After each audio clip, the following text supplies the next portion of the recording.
మహాశన తర్వాత నామం. బాగా తినేటువంటి వాడు, తిని అరిగించుకునేటువంటి వాడు, మామూలు భాషలో చెప్పుకోవాలంటే మనం మహాశన అంటే. కల్పాంతే సర్వగ్రసనాత్ మహారసనమస్యేతి మహాసన అంటుంది శంకర భాష్యం. కల్పాంతంలో సమస్త సృష్టిలో ఉన్నటువంటి జగత్తును మొత్తాన్ని ఆయన లయం చేసేసుకొని దాన్ని ఆయన ఆరగించేసినటువంటి వాడు గనుక తనలో లీనమై తనలో లీనం చేసుకోగల సమర్థత కలిగినటువంటి వాడు గనుక సమస్త లోకాలు సృష్టించిన తర్వాత ఆయన లయం చేసుకొని దాంట్లో దాచిపెట్టగల సమర్థత కలిగిన వాడు కనుక మహాశనః. సర్వభూతాని కౌంతేయ ప్రకృతిం యాంతి మామికాం కల్పక్షయే పులస్తాని కల్పాదౌ విసృజామ్యహం అన్నాడు. మళ్ళీ భగవద్గీతలోనే 9వ అధ్యాయంలో చెప్తాడు ఈ మాట కృష్ణ పరమాత్మ. సర్వభూతాని కౌంతేయ సమస్త భూతములను సమస్త జగత్తును ప్రకృతిం ఈ ప్రకృతిని మొత్తాన్ని కూడా కల్పక్షయే పులస్తాను కల్పాంతముందు క్షయం చేస్తాను నేనే. కల్పాదౌ మళ్ళీ కల్ప ప్రారంభం అప్పుడు మళ్ళీ సృష్టిస్తూ ఉంటాను. కల్పం అంటే ఏమిటో చెప్పుకున్నాం ఇందాక. మన్వంతరాలు ఇంతకాలం గడిచిన తర్వాత ఒక కల్పం అవుతుంది. ఆ కల్పం అంతమునందు జరిగేటువంటి ప్రక్రియలో సమస్త జగత్తును తను ఆరగించేటువంటి వాడు కనుక, అరగించుకోగలిగినటువంటి వాడు కనుక, లోపల లయం చేసుకోగల సమర్థత కలిగినటువంటి వాడు. మనకి 4 మిరపకాయ బజ్జీలు తింటే అరగదండి. మనం ఆయనతోటి మనం పోటీ ఎక్కడ పడతాం చెప్పండి? మొత్తం సమస్త విశ్వాన్ని ఆయన ఉదరంలో దాచుకోగల సమర్థుడు ఆయన. కాబట్టి అన్యదా శరణం నాస్తి త్వమేవ శరణం మమ తస్మాత్ కారుణీభావేన రక్ష రక్షో జనార్దన అంటే తరించిపోతాం. తర్వాత అదృశ్య, తర్వాత నామం అదృశ్య. ఈ నామం పేరే అర్థమైపోతుంది. అదృశ్య అంటే కంటికి కనబడని వాడు. అదృష్టం అండి మీకు భలే కలిసి వచ్చిందే అంటాం. ద్రష్టము అదృష్టము. ద్రష్టము అంటే దృష్టికి కనబడుట, అదృష్టము అంటే దృష్టికి కనబడనివంటి విషయము. కాబట్టి స్వామి యొక్క రూపము అదృశ్యమైనటువంటి రూపము. సర్వేషాం బుద్ధి ఇంద్రియాణమగమ్య అదృశ్య అంటే బుద్ధికి ఇంద్రియాలకు కూడా అందనటువంటి వాడు.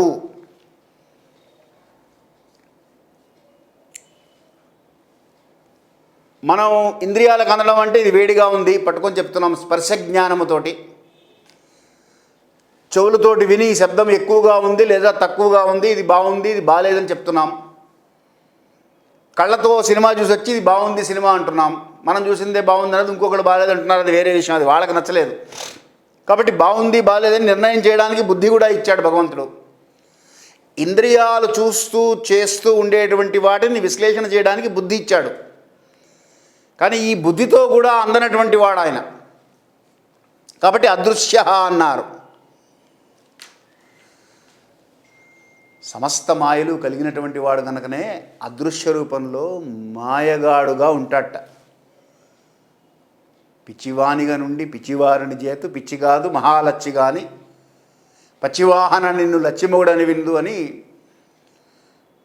ఆయన్ని ఎలాగ పట్టుకోవాలో ఎలా అర్థం చేసుకోవాలో మనం మాటలతో చెప్పలేము, ఇంద్రియాలతో చూడలేము, బుద్ధితో ఆలోచన చేయలేము.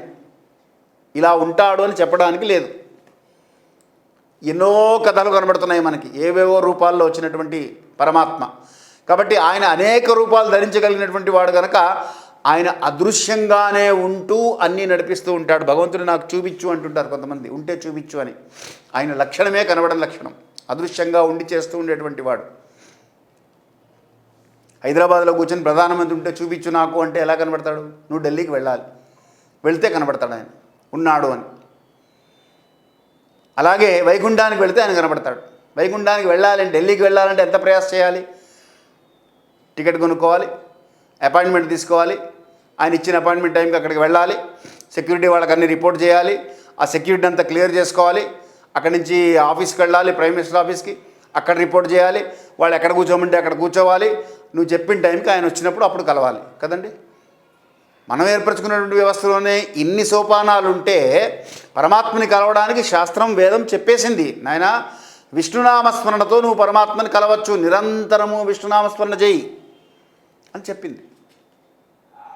కాబట్టి అదృశ్య, తర్వాత నామం వెంటనే వ్యక్తరూప అన్నారు. స్థూల రూపేణ వ్యక్తం రూపమస్యేతి వ్యక్తరూప స్వయం ప్రకాశమానత్వాత్ యోగినాం వ్యక్తరూప ఇతివ.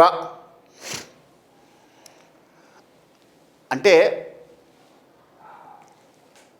అదృశ్యంగా ఉంటూ ఎప్పుడు వ్యక్తపరచాలో తనను తాను వ్యక్తపరచుకునేటువంటి సమర్థత కలిగినటువంటి వాడు కనుక వ్యక్తరూప. ఎవరికి కనబడతాడు? భక్తులకు వారి యొక్క తపస్సులను అనుసరించి వారి తపశ్శక్తికి తగ్గ విధంగా ఏ యథా మాం ప్రపద్యంతి తాం తదైవ భజామ్యహం అన్నాడు. ఎవరు నన్ను ఏ విధంగా చూడాలనుకుంటారో వారికి నేను ఆ విధంగా కనబడుతున్నాను. మరి నేను అనుకున్నాను కదండి అంటే అనుకుంటే చాలు, సాధన చేయాలి. దానికి తగ్గ సాధన. ఇప్పుడు ప్రధానమంత్రిని కలుద్దాం అనుకున్నాను, నాకు కనబడలేదంటే ఎలా కుదురుతుంది? కుదరదు కదా, నేను సాధన చేయాలి కదా దానికి తగ్గట్టుగా. అలాగే భగవంతుని కలవాలనుకున్న వాళ్ళు ఆ సాధన చేస్తే వాళ్ళకి వ్యక్తమవుతాడు, ఆయనకి ఆ రూపంలో వ్యక్తమవుతాడు. ఏకో దేవ శివోవా కేశవోవా ఏకం సత్విప్ర బహుదా వదంతి ఆకాశాత్ పతితం తోయం యథా గచ్చతి సాగరం సర్వదేవ నమస్కార కేశం ప్రతిగచ్చతి. చాలా సందర్భాల్లో చెప్పేసింది మన పురాణాలు, శాస్త్రాలు, వేదాలు అన్నీ చెప్పినాయి.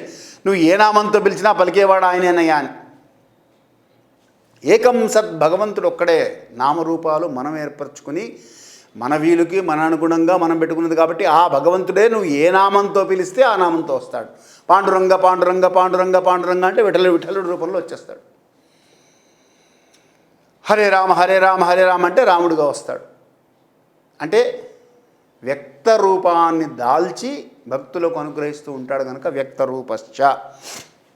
సహస్రజిత్, సహస్రాణి అసురాణం యుద్ధే జయతీతి సహస్రజిత్. వేల కొలది రాక్షసులను జయించినటువంటి వాడు కనుక సహస్రజిత్. జిత్ అంటే జయించేటువంటి వాడు. ఇక్కడ సహస్రము అంటే మనం 1000 అనుకోకూడదు, వేల కొలది, అసంఖ్యాకము. ఇప్పటికి నీకు 1000 సార్లు చెప్పాను, ఎన్నిసార్లు చెప్పాలి అంటాం? 4 సార్లు 5 సార్లు చెప్పుంటాం, అప్పటికే మనకు ఓపిక అయిపోతుంది. అంటే unlimited number of times. I don't have count, I have lost the count అనుకున్నప్పుడు సహస్రం అనేటువంటిది వాడతారు. కాబట్టి ఎంతమంది రాక్షసులను సంహరించారో ఆయన. ఒక రామావతారంలోనే దండకారణ్య ప్రవేశం చేసి ఖరదూషణాది రాక్షసులను 14,000 మందిని, ఆ తర్వాత రావణ కుంభకర్ణాది సమస్త సైన్యాన్ని రాక్షస సంహారం చేసినటువంటి ఒక రామావతారంలోనే. మళ్ళీ కృష్ణావతారంలో శిశుపాలుడు, అలాగే కంసుడు, చాణూరుడు, ఇలాగా రాక్షసుల సంహారం జరుగుతూనే ఉంది ఆయన ప్రతి అవతారంలో. అసంఖ్యాకమైనటువంటి రాక్షసులను సంహరించాడు కనుక సహస్రజిత్. అనంతజిత్ తర్వాత నామం. సర్వాణి భూతాని యుద్ధ క్రీడాదిషు సర్వత్ర అచింత్య శక్తితయా జయతీతి అనంతజిత్.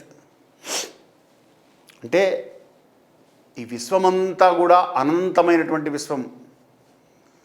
ఈ అనంతమైనటువంటి విశ్వంలో అనంతుడుగా తానుంటూ అనంతమైనటువంటి రూపాలు ధరిస్తూ ఎక్కడ జయము కావాలో అక్కడ జయమును పొందుతూ అపజయం అనేటువంటి మాట లేకుండా ఎప్పుడూ జయిస్తూనే ఉంటూ, ఏదో 10 సార్లు గెలిచాడండి ఒకసారి ఓడిపోయాడు అనే మాట లేదు. ఆయన దిగాడు రంగంలోకి అంటే గెలిపే. ఎత్ర యోగేశ్వర కృష్ణో ఎత్ర పార్థో ధనుర్ధర తత్ర శ్రీర్ విజయోర్భూతిర్ ధ్రువాణే తిర్మమ. అక్కడ విజయం తథ్యము అన్నారు. ఇతో కృష్ణ తతో జయ. ఎక్కడ కృష్ణుడు ఉంటే అక్కడ జయం, ఎక్కడ విష్ణువు ఉంటే అక్కడ జయం. కాబట్టి అనంతజిత్. ఇక్కడితో మనకి ఈ 33వ శ్లోకం పూర్తయింది.